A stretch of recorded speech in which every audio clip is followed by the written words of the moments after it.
გრევის პირას მისული ძველი თბილისი უშედეგოდ ელოდება დახმარებას. ბევრ სახლს კულტურული მემკვიდრეობის სტატუსიც აქვს მინიჭებული, თუმცა ამ სტატუსმა მათ ვერ უშველა.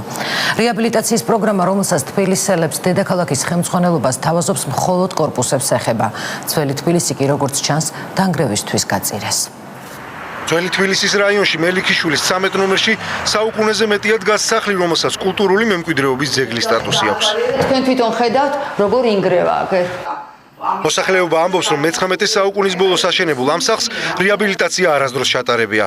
სადარბაზოში და ოთახებში ბზარებია. ჭერი ალაგ-ალაგ ჩამონგრეული. დაზიანებულია წყალგაყვანილობა და საძირკველი.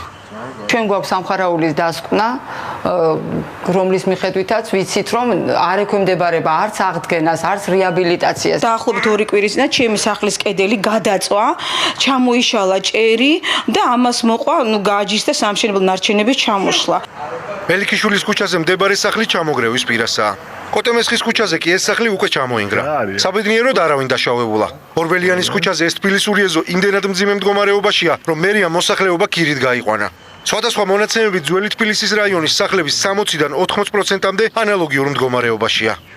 კალაუბანში ცოტა უფრო მძიმე მდგომარეობა, სოლაკის ზედა ნაწილზე უფრო კაი მდგომარეობა, იმიტომ რომ იქ კლდეზეა ეს შენობები ნაშენი. ამიტომ ერთიანი, ასე ვთქვათ, შეფასებას ვერ გავაკეთებთ, რომ ეს არის უმძიმესი მდგომარეობა, მაგრამ ის რომ თითქმის ყველა სახლს მეტნაკლებად ხელისშევლება ჭირდება, ეს ნამდვილად ფაქტია. დედაქალაქის ხელმძღვანელობამ 2009-2010 წლებში ავარიული სახლების პრობლემის მოგვარება რამდენიმე დეველოპერული კომპანიისა და ბანკების დახმარებით გადაწყვიტა. მაშინ 500-მდე ოჯახს ძველის ნაცვლად ახალი საცხოვრებელი სახლები შესთავაზეს. ქალაქმგეგმარებლები აცხადებენ, რომ ავარიულ სახლებს ყურადღებას შეგნებულად არ აქცევენ. ამ სახლებს 10 წლიან რომ დაინგრეს.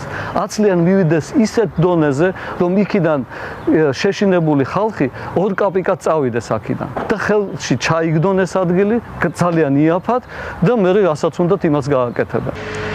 არც ერთი ავარიული კორპუსი თბილისს. რამდენიმე კვირის წინ ქალაქის საკრებულომ ახალი პროექტი დაამტკიცა. თუმცა ეს პროექტი მხოლოდ კორპუსებს ეხება. ავარიულ სახლებთან დაკავშირებით ამ ეტაპზე არც საკრებულოში და არც მერიაში კონკრეტული გეგმა არ აქვთ. ერთადერთი რისის შეთავაზებას დედაქალაქის ხელმძღვანელობას შეუძლია ქირით გასვლა. მანამდე კი ძველი თბილისის რაიონში ყოველი წვიმიანი და ქარიანი დღე ავარიული სახლების ჩამოგრევის საფრთხეს ზრდის.